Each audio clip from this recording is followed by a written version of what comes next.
रिश्ते कमजोर होने की सबसे बड़ी वजह यह है कि हम निभाते कम और आजमाते ज्यादा हैं।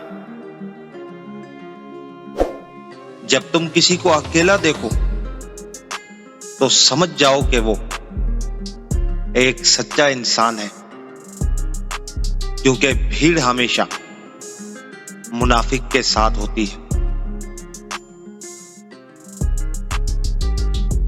रोने धोने से, वहशत जद हो जाने से या खुद को तबाही के दहाने पर ला खड़ा करने से लोग वापस नहीं आ जाते।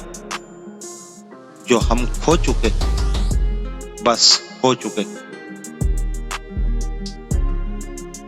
मैं छोड़ देता हूं अक्सर ऐसे लोगों को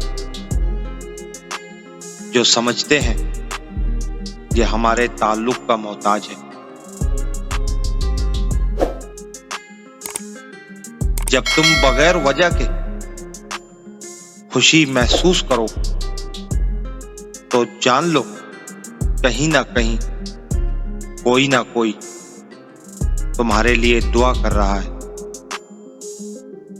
मुझे किसी के बदल जाने का कोई दुख नहीं, बस कोई ऐसा था जिससे ये उम्मीद ना थी।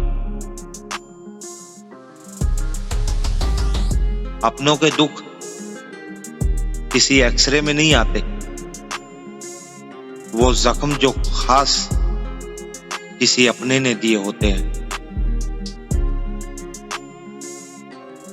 होने के बाद ही पता चलता है कि कितना कीमती था जो चला गया, वो वक्त हो, इंसान हो या कोई रिश्ता।